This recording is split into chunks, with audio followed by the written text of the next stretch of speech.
بسم اللہ الرحمن الرحیم۔ ایران کا ایک جوان کہتا میں بہت گنہگار تھا کہ میرا چھوٹے سے چھوٹا گناہ یہ تھا کہ جب غصہ آتا تھا اپنی ماں کو مارتا تھا، والدین کے ساتھ نہیں رہتا تھا، کہیں میں نے گھر لیا وہاں پہ میں اکیلا رہتا تھا، دوست آتے تھے، گندگیاں، لہو و لعب، گناہ، نشہ، کوئی دنیا کی ایسی برائی نہیں جو ہم اس گھر میں اکیلے بیٹھ کے نہ کریں۔ کہتے محرم کا مہینہ شروع ہوا، ایام اعزا شروع ہوئے، تاسوعا، عاشورہ یعنی 8، 9، 10 محرم کی راتیں تھیں۔ میں نے دوستوں کو فون کیا آؤ پارٹی منائیں، مزے کریں۔ انہوں نے کہا نہیں ہم نہیں آ سکتے کیونکہ محرم شروع ہو چکا ہے۔ ان میں پھر بھی حیا تھی، جب کوئی دوست لے آیا میں بور ہو گیا، بور ہوا میں گاڑی میں چڑھا اور روڈ پہ چل پڑا۔ جب روڈ سے جا رہا تھا تو راستے میں لوگ گاڑی میں سوار ہوتے ہیں تاکہ آگے کسی کو پہنچائے، میں نے دیکھا خاتون جوان لڑکی راستے میں کھڑی ہے، تو میں نے کہا کہاں جانا ہے؟ اس نے کہا مجھے آگے تک اگر آپ چھوڑ دیں تو میں آپ کو اتنا کرایہ دے دوں۔ میں نے کہا ٹھیک ہے آپ بیٹھ جاؤ۔ کب پچھلی سیٹ پہ بیٹھ گئی، گاڑی آگے بڑھی، شیطان نے وسوسہ کیا۔ نجس وجود سے نجس عمل نکلتا ہے، یعنی جیسا ذہن ہوگا ویسا کردار۔ ذہن تھا ہی گندا، تو گندے ذہن سے گندی سوچ اور گندا عمل باہر۔ ذہن کو اچھا کرو، اچھے بن جاؤ، ذہن کو نیک کرو، نیک بن جاؤ، اس کو معصوم بناؤ، معصوم۔ جیسا ذہن بناؤ گے ویسے خود بن جاؤ۔ تو جب میرے راستہ روڈ بدلا، خاتون کا کہاں جا رہے ہیں؟ مجھے سامنے جانا ہے۔ کہیں میں آپ کو اپنے گھر لے کر جا رہا ہوں۔ کہ جیسے سننا تو اس کے چہرے کا رنگ بدل گیا، چہرہ سرد ہو گیا، تو میں نے دیکھا وہ کانپنے لگی۔ کہ شرم کرو، محرم کی راتیں ہیں، عزائے حسین کی راتیں ہیں، مجھ سے شرم نہیں کھاتے، حسین سے شرم کھاؤ۔ تو میں نے کہا حسین کون ہے؟ مجھے کیا پتا، نہیں دیکھا اور آگے بڑھا، رونے لگا۔ کہ تجھے پتا ہے میں کون ہوں؟ کہ کون ہوں؟ کہ میں سید ذاتی ہوں، کسی اور سے شرم نہیں کرتے، میری ماں زہرا سے شرم کرتے۔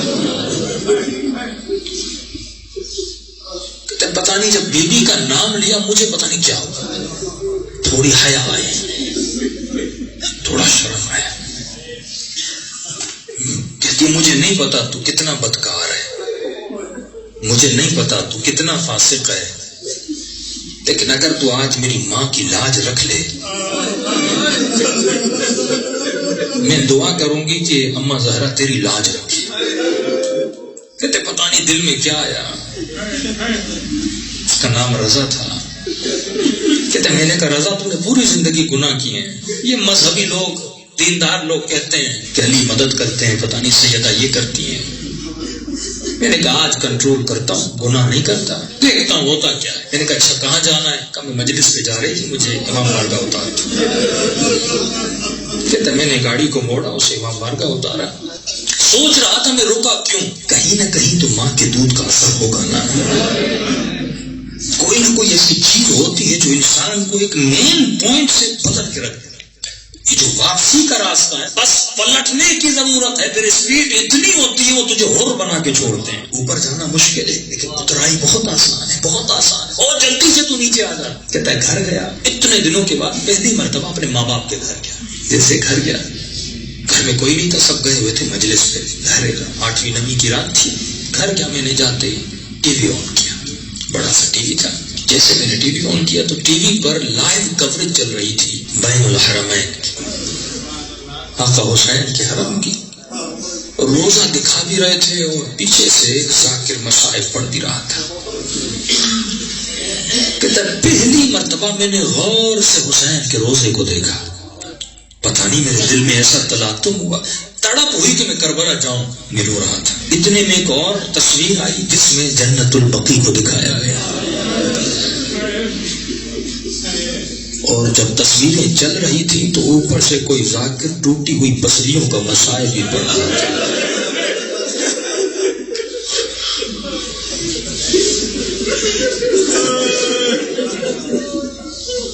کہ امت نے اس بیوی کی عزت نہیں کی۔ کہ جب میں نے سنا نا میرا وجود اندر سے ٹوٹ گیا، اتنا رویا کہتا زندگی میں کبھی نہیں رویا، بہت رویا۔ اور یہ کہہ رہا تھا کہ میں فاسق، میں فاجر، میں شرابی، اے خدا میں نے اس بیوی کی بیٹی کی عزت کی، اتنا ظلم 4 گھنٹے دربار میں کھڑی رہی. حدیث معصوم ہے. نماز تہجد جب بیوی پڑھتی تھی اتنی دیر کھڑی رہتی تھی پاؤں سوج جاتے تھے. جبرائیل آتے تھے کہتے تھے حبیب زہرا کو بہت زیادہ دیر کھڑی نہ ہو. اللہ کو زیادہ دیر سیدہ کا کھڑا رہنا پسند نہیں. جسے خدا کھڑا نہ کرے اسے امت نے 4 گھنٹے کھڑا کر دیا.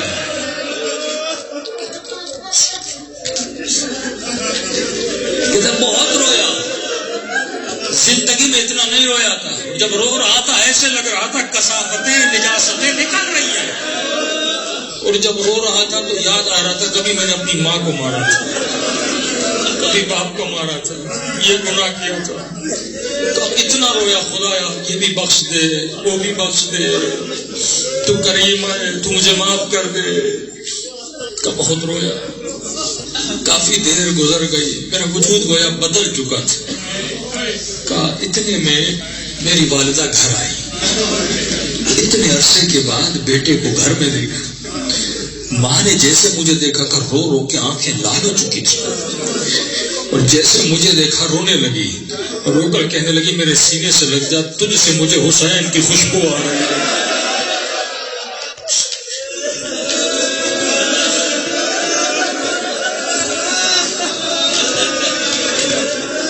کہنے لگی رضا کہاں سے ہو کر آئے ہو, اتنے بدل گئے ہو, تیرا وجود مجھے بدلا بدلا لگ رہا ہے. فوراً دوڑا ماں کے قدموں پہ گر گیا.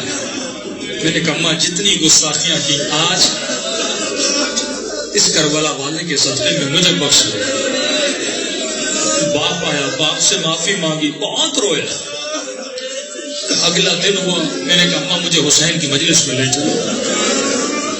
کہا مسجد میں گیا, امام بارگاہ والے پریشان جو کبھی مسجد میں نہیں آئے, مجلس میں نہیں آئے, آج مجلس میں آئے. کہ کئی دن گزر گئے. ایک کاروان والا تھا, اس نے کہا کہ رضا تم بہت نیک ہو گئے ہو, بہت بدل گئے ہو. میں کاروان لے جا رہا ہوں کربلا, مجھے تم جیسے ایک نیک جوان کی ضرورت ہے. اگر تم آنا چاہو تو میں تجھے کربلا لے جانا چاہتا ہوں. اتنی جلدی سے سب کچھ ہوا, 10 دن بھی نہیں گزرے یہاں میں کربلا پہنچ چکا تھا. ایک عام سید زادی کی دعا کا اثر دیکھو. نبی کی بیٹی تجھے دعا کرتی ہے. کربلا پہنچے, حسین کی زیارت کی, عباس کی زیارت کی, سامرہ کا ساری زیارتیں کر دی. مہینہ نہیں گزرا وہی کاروان والا آیا. کہ رضا تم نے بہت کاروان میں اچھا کام کیا, میں مکے جا رہا ہوں, چلو گے؟ کہ 1 مہینے کے بعد مکے پہنچا, کچھ ہی دنوں کے بعد مدینے پہنچا. جب جنت البقیع پہنچا, ٹوٹی ہوئی قبر کو دیکھا. کہتا ہے میں نے کہا بی بی میں نہیں سمجھتا تھا اتنے کریم ہیں آپ, بس بندے کے آنے کی دیر ہے, آپ تو پہلے سے دروازہ کھول کے کھڑے ہیں. یہ مت سمجھنا تیرا امام بیٹھا ہوا ہے, امام کھڑا ہے. کہتا ہے کوئی آنے والا, ہے کوئی میری آواز پہ آواز دینے والا. کہ ساری زیارتیں کر لی, واپس آئے. میرے والد کا ایک قدیمی دوست, بہت مومن متقی آدمی, جب اس نے میرے اندر اتنی تبدیلی دیکھی, اس نے کہا کہ رضا تو بدل چکا ہے, لیکن مجھے وعدہ دے پھر پلٹو گے نہیں, اس در کو چھوڑو گے نہیں. میں نے کہا مر جاؤں گا, سر کٹا لوں گا, لیکن جو شفقت میں نے دیکھی میں واپس نہیں آؤں گا. کہ رضا کل رشتہ لے کر آؤ, میں اپنی بیٹی تمہیں دینا چاہوں گا. کہ میں گنہگار, مجھے کہ گنہگار تھے اب نہیں ہو, اب اور بن چکے ہیں. کہتے ماں کے ساتھ ان کے گھر رشتہ لینے گئے. ایران میں رسم ہے, جوان رشتہ لینے آتا ہے تو خواتین چائے لے کر آتی ہیں. تب میں بیٹھا ہوا تھا, وہ خاتون چائے لے کر آئی, جیسے اس نے میرے چہرے کو دیکھا ہاتھوں سے چائے گر گئی. رو رو کر کہنے لگی یا زہرا یا زہرا یا زہرا. اتنا روئی گر کے بے ہوش ہو گئی. ماں باپ کمرے میں لے گئے, لڑکی کو ہوش میں آیا. میں نے کہا اماں مسئلہ کیا ہے, یہ کیوں رو رہی ہے, مجھے دیکھنے کے بعد سیدہ کو سزائیں کیوں دے رہی ہے؟ یہ خاتون کہنے لگی کل ہی رات میں نے سیدہ کو خواب میں دیکھا. کب بی بی نے اس جوان کا مجھے فوٹو دکھا, کہا کل یہ رشتہ لینے آئے گا, زہرا کی خاطر اسے نہ کہنا.